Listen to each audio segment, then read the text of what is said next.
Mesdames, Messieurs, bonsoir, bienvenue sur Alizé pour votre édition de 19 h. Nous sommes le mardi 3 novembre. Voici les titres qui seront développés dans notre journal. 5 jours après la mise au point du maire de Petit-Bourg, le président de la CANBT, Jocelyn Sapotille, a tenu à rétablir sa vérité. Lutte contre l'immigration clandestine, lutte contre le trafic d'armes, contrôle d'identité, opération d'envergure menée ce matin par le préfet de région. Contrairement à la métropole, le vol des toitures est nettement inférieur en Guadeloupe. La raison, la technologie à bord des véhicules. Le journal Aurélie Ronze. Mais avant de développer tous ces titres, notez que la Terre a tremblé aujourd'hui au large de Marie-Galante. Un séisme de magnitude 4,8 sur l'échelle de Richter, situé à 145 km de profondeur et à 61 km au sud-sud-est de Grandbourg. Il a été légèrement ressenti. Il est finalement sorti de son silence 5 jours après la conférence de presse de Guy Losbar. Le président de la communauté d'agglomération du Nord-Bas-Terre, Jocelyn Sapotille, s'est exprimé au sujet des accusations de son prédécesseur. On rappelle que le maire de Petit-Bourg accuse la CNBT de ne plus assurer les services dont elle a la compétence. Jocelyn Sapotille s'en défend. Les précisions de Muriel Barlagne. Selon Jocelyn Sapotille, l'actuel président de la communauté d'agglomération du Nord-Bas-Terre, Guy Losbar, son prédécesseur, est bien responsable des dysfonctionnements que rencontre la collectivité aujourd'hui. Contrairement à ce que le maire de Petit-Bourg a déclaré la semaine dernière à l'occasion d'une conférence de presse, il serait bien à l'origine du déficit affiché par celle-ci. Les deux derniers comptes administratifs, 2013 et 2014, ont été votés très largement positifs, celui de 2014 avec plus de 17 millions d'euros. Il faut rappeler que nous avions mis en place un plan pluriannuel d'investissement qui permettait donc des investissements sur l'ensemble du territoire. Et d'ailleurs, c'est fort de cette situation financière excellente qu'on a pu constater une augmentation du personnel de plus de 30% et des dépenses donc, de fonctionnement qui nous permettent donc d'aboutir à la situation d'aujourd'hui. Monsieur Losbar a entamé en 2013 30 millions d'euros d'investissement. La CNBT ne pouvait en payer que 21 millions d'euros. Il en manque bien 8 millions d'euros au moins. Parmi les nombreux points abordés ce matin, le problème des transports qui ont été interrompus à Petit-Bourg et celui des encombrants qui ne sont pas ramassés dans plusieurs communes relevant de la CANBT. Là encore, Jocelyn Sapotille pointe du doigt Guy Losbar. Aujourd'hui, j'ai des impayés, j'ai des entreprises qui me courent après, qui ont travaillé pour la CNBT depuis 2012 dans le domaine essentiellement des déchets, avec des factures impayées de 2012, de 2013, pour plus d'1 million d'euros, oui, et qui ont été à l'origine du dysfonctionnement et que je suis en train de régulariser. J'aurais pu mettre ça sur la place publique. Il y a des choses qui se sont passées dans le transport que j'aurais pu mettre sur la place publique. Vous savez, oui, j'ai arrêté le transport à Petit-Bourg. Pourquoi? Parce qu'il y avait à Petit-Bourg, bien sûr, un groupement de transporteurs qui transportaient des passagers dans des conditions totalement illégales. Ces transporteurs-là n'avaient pas de licence. Selon le président de la CANBT, ces différentes difficultés seraient en passe d'être résolues. Le service des transports doit reprendre le 9 novembre. Des nouveaux marchés sont en train d'être attribués pour le ramassage des encombrants et des déchets verts. Quant au déficit, Jocelyn Sapotille a tenu à rappeler que la CANBT s'est positionnée contre une hausse des impôts. Aujourd'hui, c'est le préfet qui pourrait en décider autrement. Et justement, concernant les encombrants, la communauté du Nord-Bas-Terre vient de faire l'acquisition d'une déchetterie mobile. Le but, résoudre le problème des déchets dans les communes qui n'ont pas de déchetterie fixe. Le reportage de Muriel Barlagne.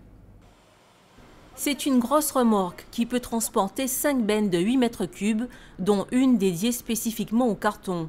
La déchetterie mobile commandée par la communauté d'agglomération du Nord-Bas-Terre est en Guadeloupe depuis décembre 2014.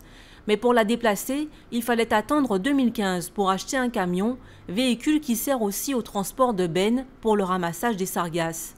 Donc les deux pans de ce côté que vous voyez sont déployés. L'administré avec son véhicule monte sur la rampe d'accès et ensuite peut faire le geste de tri en jetant le déchet dont il souhaite se débarrasser dans chacune des bennes. Ces bennes-là que vous voyez de 8 mètres cubes de volume sont déposées de part et d'autre de la rampe d'accès pour faciliter ce geste de tri. Cette déchetterie mobile entre dans le cadre du plan de gestion des déchets ménagers et assimilés. Elle permettra de desservir les communes de la communauté sans déchetterie fixe, à savoir Pointe-Noire, Goyave, Sainte-Rose et Petit-Bourg. Nous avons un territoire très hétérogène et donc cet équipement nous permet de nous rapprocher des zones difficiles, par exemple sur Sainte-Rose, dans les hauteurs avec du portail, donc de rendre accessible le geste de tri en déchetterie sur les zones plus isolées, donc pas sur un plateau ou près des nationales. La déchetterie mobile a coûté 190 000 € et le camion servant à la transporter 289 000 €. Des équipements qui seront sur les routes courant décembre 2015. Et on va rester dans le domaine de l'environnement. Vous le savez, la France accueillera à la fin du mois la COP21. C'est la conférence sur les changements climatiques. Le changement climatique, il en est justement question tout le mois de novembre à Bemao. Au programme de nombreuses actions en rapport bien évidemment avec le climat, des animations scolaires, des projections de films, des débats. Premier temps fort, c'est ce soir avec l'exposition intitulée 60 solutions pour le climat. Les précisions de Carole Jacobin, c'est la responsable du service éco-citoyenneté à Bemao. Elle est interrogée par Patrick Curie.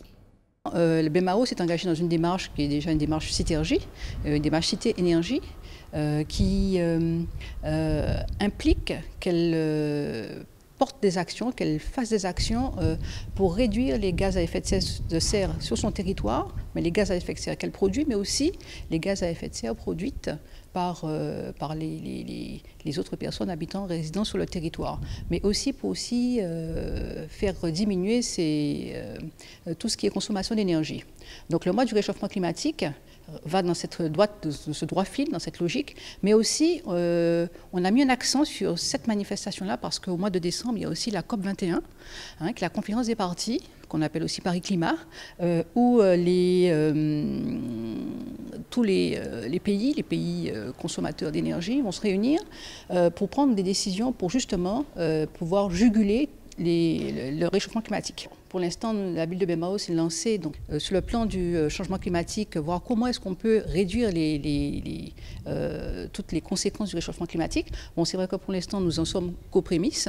On va faire des investigations, voir un petit peu quelles seront les conséquences et quelles seront les conséquences en tout cas sur le territoire de Bemao. Et une exposition qui est donc visible à la bibliothèque Paul Mado à Bemao. Direction à présent l'hôtel de région où Victorin Lurel a présidé cet après-midi le premier comité régional unique de programmation des fonds européens pour la période 2014-2020. Le comité doit se réunir en effet une fois par mois pour faire le point sur l'attribution des subventions européennes. Les fonds représentent 1 milliard d'euros et ont pour but de développer le territoire guadeloupéen dans plusieurs secteurs, l'aide aux entreprises, le tourisme et le transport, la formation professionnelle ou encore l'emploi et l'insertion. Des images signées Anne-Elisabeth Artsen. Lutter contre la délinquance en zone de sécurité prioritaire, c'était l'objet d'une opération menée aujourd'hui par la préfecture de Guadeloupe. Plusieurs services étaient mobilisés, gendarmerie nationale, police nationale ou encore le service de douane.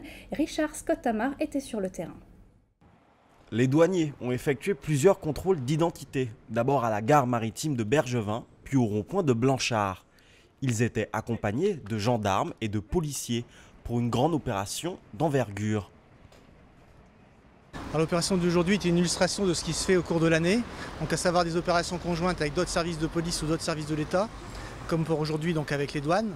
Donc ce matin il y a eu un contrôle de l'arrivée des 2 bateaux de Marie-Galante avec les douaniers, et ensuite on poursuit donc sur le contrôle sur un rond-point, donc de véhicules avec recherche d'étrangers, on va dire en situation régulière pour la PAF, et des contrôles visant la recherche de produits stupéfiants, d'armes ou d'objets contrefaits par les douaniers. Fonsarail Bemao, la place de la Victoire ou bien encore le rond-point de Blanchard, ce sont les axes choisis par les forces de l'ordre. Le préfet de région, qui a chapeauté toute l'opération, veut faire passer un message clair à la population. La sécurité est une priorité en Guadeloupe. Je suis présent parce que je tiens à être aux côtés des forces de sécurité dans leur mission exigeante de protection des personnes et des biens. Et j'ai souhaité, tout au long du mois de novembre et du mois de décembre, donc sur les 2 mois qui viennent, démultiplier les opérations, je dirais, coordonnées qui mobilisent l'ensemble des forces de sécurité. L'autre but de l'opération, c'est de mettre sur le terrain les 2 pelotons de gendarmes mobiles arrivés vendredi dernier en renfort des effectifs déjà présents. 40 hommes dont la zone d'action se situe très précisément là où ont eu lieu les contrôles entre Baie-Mahault, Pointe-à-Pitre et les Abîmes. Du côté de la population, ce genre de manifestation est plutôt bien vu. Moi, je pense que c'est une bonne chose. De temps en temps, il faut que la douane passe faire un petit contrôle de temps en temps, comme ça.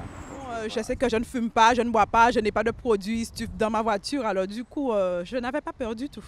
Je me suis fait arrêter, je me suis mise à côté gentiment et puis il n'y avait pas de souci. Cette opération n'est pas un hasard, avec le début de la saison touristique et l'arrivée des croisiéristes dans les rues parfois sensibles de Pointe-à-Pitre. En plus de l'attractivité du Memorial Act, la Guadeloupe se doit d'être sécurisée. On passe à l'actualité sociale avec la CGTG mobilisée aujourd'hui en Guadeloupe. Ce matin, la distillerie Bologne était bloquée. Le syndicat dénonce le licenciement de 2 salariés. Et puis mouvement aussi ce matin au centre commercial Millénis, en cause une affaire judiciaire entre la CGTG et la direction du groupe dont fait partie Millénis. Patrick Curie était sur place. 15 000 €, c'est le montant versé par la CGTG pour avoir tenu des propos diffamatoires à l'encontre de Jean et Martin Despointes. Cette sentence veut alourdir un appel, 7 000 € à verser à chacun d'eux et 550 € pour les frais de procédure. Ce total de plus de 30 000 € a pour effet le blocage du compte du syndicat qui en retour a décidé de bloquer l'entrée du centre commercial Millénis. Oui, en fait, nous nous confrontons à une réalité. Le 10 novembre, le juge de l'exécution doit être prononcé assis en décision où la compte en nous bloqué par les Despointes. Compte bancaire en nous bloqué. Nous avons 32 000 € qui bloqués. Nous avons déjà payé en provision par rapport au procès fait en première instance plus de 15 000 €. Donc nous avons 32 000 € qui là. Donc ça va faire nous en grand somme à payer aux Despointes. Et donc nous avons dit que nous ne pouvons pas être condamnés pour en vérité. Ni un juge, c'est la juge Gaillard qui prend décision de condamner nous à somme là ça. Parce qu'elle nous écrit en vérité historique que la famille Despointes bâtit Fortunario sur la traite négrière, l'esclavage et l'esclavage salarié. Donc partant de là, nous avons dit nous mobiliser pour que les remettre nous sur nous, pour qu'ils annulent les décisions là ça, et nous avons fait en sorte, là son premier combat que nous avons mené, mais nous avons quasiment tisonné les Despointes, tisonné les juges aussi, pour qu'ils restent sur une vérité historique, surtout l'année où ils ont inauguré en mai, le 10 mai, Memorial Act. Nous avons dit si il va condamner nous pour ça, eh bien, il ne faut pas le Memorial exister. Donc pour nous, nous voulons que le Memorial existe, mais d'autant plus qu'il faut la vérité dit, la vérité affichée. Et nous avons dit jugement là qu'il condamne là, nous qui affiché parce que c'est une contre-vérité historique et nous qui prenons disposition pour ça. Rendez-vous pris le 10 novembre devant le tribunal de Pointe-à-Pitre pour statuer sur le blocage du compte de la CGTG. Et notez que le centre commercial Millénis devrait rouvrir ses portes demain matin.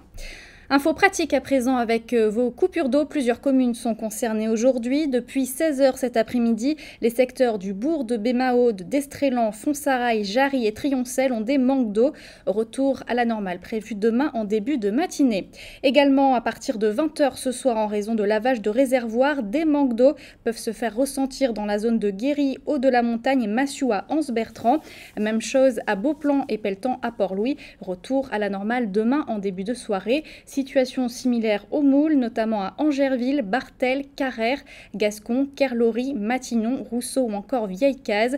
Coupure donc à partir de 20 h ce soir pour un retour à la normale demain en début de soirée. On en vient à l'actualité dans notre grande région, des fleurs en plein désert du Chili, la Barbade qui s'ouvre à l'Amérique du Sud. Voici la Minute Caraïbe. Au Chili, une gigantesque étendue de fleurs colorées tapisse actuellement le sol le plus aride du monde, celui du désert d'Atacama au nord du Chili. Un phénomène cyclique dû au redouté El Niño qui ravit spécialistes et touristes. Des milliers d'espèces de fleurs jaunes, rouges, blanches ou violettes ont inondé de couleurs cet immense espace généralement sec et désertique. Ce phénomène très rare a été rendu possible grâce aux pluies records qui se sont par ailleurs révélées dévastatrices et meurtrières pour le pays. L'écosystème qui était resté en sommeil pendant plus de 18 ans a été stimulé par l'humidité, attirant des oiseaux, des insectes, des lézards et des rongeurs. Un spectacle bénéfique pour la région qui enregistre une augmentation de près de 40% de la fréquentation touristique. Le groupe Hilton Worldwide ouvrira un hôtel à Salisbury en Dominique. Le Serenity Beach Resort ouvrira ses portes en 2018 et vise une clientèle d'affaires. L'hôtel de luxe sera commercialisé sous la marque Curio du groupe Hilton, créé pour les voyageurs en quête de découvertes locales et d'expériences authentiques. L'ensemble hôtelier comprend 60 villas de 1 à 2 chambres, accessibles par un chemin de plage privé. La Dominique devra donc bénéficier de la commercialisation de la marque Hilton et de son programme de fidélisation pour attirer de nombreux touristes. Après le Kempinski Resort, c'est le deuxième ensemble hôtelier de luxe qui investit la Dominique. À la Barbade, la compagnie colombienne Avianca desservira la Barbade en vol direct tous les mercredis et samedis à partir du 2 décembre prochain. Un partenariat de commercialisation des vols a été mis en place par le ministère du Tourisme barbadien et la compagnie aérienne colombienne afin de mieux faire connaître la destination caribéenne. Avec cette nouvelle desserte aérienne bi-hebdomadaire, la Barbade s'ouvre à l'ensemble de l'Amérique latine grâce aux connexions des vols avec les plus grandes capitales d'Amérique du Sud comme Sao Paulo, Rio de Janeiro, Santiago du Chili, Buenos Aires, Panama, Mexique ou Lima. L'Amérique latine fait partie des régions les plus fortement émettrices de touristes avec 16% de part de marché en 2014. Et dans ce sujet, on a vu que le groupe Hilton allait investir sur l'île de la Dominique, les Dominiquais qui célèbrent aujourd'hui leur indépendance. Indépendance qui remonte au 3 novembre 1978 pour cette ancienne colonie britannique. Bonne fête donc à tous les Dominiquais qui nous regardent. Retour en Guadeloupe, nous nous intéressons ce soir au vol de voitures. Il y a quelques jours, un palmarès des voitures les plus volées en France a été publié. En Guadeloupe, la situation est différente. Les technologies embarquées dissuaderaient en effet les voleurs. L'enquête est signée Éric Pommier et Esmeralda Grel. En France, plus de 110 000 voitures sont volées par an sur un parc automobile de 31 millions de voitures que compte le parc français. En Europe, comptez 3 000 vols par jour de véhicules, toutes marques confondues. Difficile en Guadeloupe d'obtenir des chiffres précis sur ce même fléau. La problématique dans nos départements est un petit peu différente dans la mesure où les frontières sont quand même relativement fermées avec la mer. Donc aujourd'hui, voler un véhicule ne permet pas d'aller bien loin. Selon certains cabinets d'expertise, la problématique se situe à une moindre échelle. 15 à 20 véhicules disparaîtraient tout de même dans la nature chaque année. Motif des vols, braquage ou effraction gratuite. Fort heureusement, le carjacking, le homejacking ne sont pas des méthodes très souvent enregistrées dans notre département. Un nouveau phénomène est toutefois apparu à l'international, en France notamment, le marsjacking, autrement dit le vol par informatique. Il représente 50% des vols en France, un véritable casse-tête chinois pour les constructeurs. La Guadeloupe pour l'heure y échappe. Alors donc, on a quand même, malgré tout, cette technologie. On peut le voir sur nos systèmes où on a des applications aujourd'hui. Même si les véhicules ne sont pas équipés de liaison, a priori de liaison téléphonique ou de quoi que ce soit, en fait, les calculateurs bénéficient aujourd'hui de puces électroniques qui permettent de déterminer la position géographique, les coordonnées GPS du véhicule, même si, a priori, il n'y a pas un téléphone à bord du véhicule. Les nouvelles technologies permettent d'avoir un œil sur sa voiture, à tout moment et en toutes circonstances. Là, le stationnement, en l'occurrence, il est sur la zone industrielle de Jarry. Donc si on redescend un petit peu, on est bien en Guadeloupe. OK. Et notre véhicule se trouve à Jarry. Les principaux modèles volés ont une moyenne d'âge de 10 ans. Ils sont dépourvus de système de sécurité et donc sont plus vulnérables. Un récent rapport met en tête des vols en France la célèbre Smart, suivie de la Clio. Troisième sur la marche du podium, la Citroën Xara. Question, faut-il avoir systématiquement une auto bourrée d'électronique pour échapper au fléau? Électronique ou pas, c'est jamais intéressant de se faire voler son véhicule. Hein. Comme vous voyez, moi je roule dans une voiture de 92, donc pas d'électronique et j'en ai pas besoin. Et tous les voleurs sont prêts à aller de l'avant et étudier la technologie comme les autres. Hein. Donc c'est comme ça, c'est la vie. Hein. C'est très bien, mais de toute façon, s'ils veulent voler, ils réussiront à voler. Hein. Un voleur reste toujours un voleur, donc électronique ou pas, ça ne changera rien du tout. L'avancée de la technologie est très avancée au niveau de l'électronique. Je pense que ça peut éviter qu'on puisse voler les voitures. Bien qu'il n'y a rien qui est sans faille, hein, mais c'est possible. Les constructeurs n'ont pas fini de se tirer les cheveux. Record enregistré tout récemment pour un vol de voiture, 12 secondes pour un véhicule classique, 80 secondes pour une Ferrari. L'électronique embarquée finalement, confortable oui, mais talon d'Achille de l'automobile moderne, c'est confirmé. Espérons que l'on échappe encore longtemps à ce fléau en Guadeloupe. Culture à présent avec la jeune génération du Gros-Ca à l'honneur demain soir lors d'une table ronde au Fort Fleur d'Épée. 3 jeunes musiciens de Gros-Ca vont défendre les pratiques et les codes du Ca. Parmi eux, David Dorinas. Son portrait est signé Karine Gielman.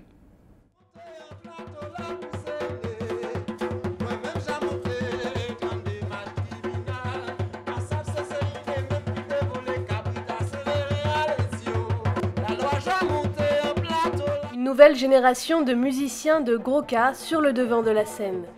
David a commencé tard à jouer du Gros-Ca, 25 ans. Mais depuis, à 38 ans, c'est devenu un art de vivre. Vivre Gros-Ca, c'est déjà jouer de son instrument tous les jours. C'est aussi... comment vous dire ça? Avoir le respect de la musique qu'on joue, parce qu'à travers le Gros-Ca, moi je pense que c'est aussi la mémoire de nos ancêtres. Donc parce que pour moi le Gros-Ca c'est déjà une musique de militant. C'est d'être militant par un militant déjà, un militant culturel. C'est beaucoup de choses. Un art de vivre qui se complète évidemment avec un instrument, le Ca, et une relation particulière avec son fabricant. Initialement, j'ai pris la tâche d'avoir l'avis de l'utilisateur, pour pouvoir, parce que chaque utilisateur a une attente. Quand bien même on peut avoir 2 marqueurs ou même 3 marqueurs, ils ont des attentes différentes. Il y a d'autres qui aiment des sons très très aigus, d'autres qui aiment un peu plus mat. Alors il faut quand même prendre la tâche de ces gens-là pour pouvoir répondre mieux. Pour le musicien? Ben oui, effectivement, parce qu'en fait, par rapport à la peau et puis à la main de l'utilisateur, chaque personne a une sensibilité différente et préfère jouer sur une peau plus fine ou un tambour plus grand ou plus petit, ou ça dépend de l'utilisateur. Donc effectivement, la relation entre le fabricant et l'utilisateur est importante. Pas de renouveau musical, mais bien un retour aux sources, avec toutefois des textes bien à eux. Longtemps mis de côté par les jeunes, le Gros-Ca reprend sa place. Un art d'expression, que ce soit des mots du quotidien que des problèmes de société. Bon, ben si morceau on a pour la santé belle même, enfin il belle parce qu'il n'a pas parti, mais morceau là toujours. Allez, avant de parler de sport, notez cette distinction britannique pour le Memorial Act qui a reçu un prix du British Guild of Travel Writers. Il s'agit de la principale association britannique des médias dédiés au voyage, une distinction qui confirme donc le rayonnement mondial du centre caribéen d'expression et de mémoire et de la traite et de l'esclavage. En sport, la Mini Transat avec un nouvel abandon au 3e jour de course. Durant la nuit dernière, Radek Kowalczyk a déclenché sa balise de détresse suite à l'arrachement soudain de son tableau arrière. Du côté du classement, notez que le Guadeloupéen Carl Chipotel a perdu plusieurs places depuis ce matin puisqu'il est pour l'instant 37e de la compétition. Avant de vous laisser, comme chaque soir, un point sur vos conditions météo pour demain matin. En Guadeloupe, le ciel sera partagé, comme vous pouvez le voir, entre les éclaircies et les passages nuageux, voire même pluvieux. Les températures, elles, seront comprises entre 27 et 29 degrés. C'est la fin de cette édition. Merci de votre fidélité. Dans quelques instants, vous allez retrouver une météo plus détaillée de notre région, suivie du journal de TF1. Vous retrouverez ensuite un épisode de Joséphine Ange Gardien. Pour ma part, je vous donne rendez-vous demain à 12h30 pour votre actualité locale et régionale. Je vous rappelle d'ailleurs que l'actualité continue sur notre site, le www.alizé.com. Excellente soirée sur Alizé.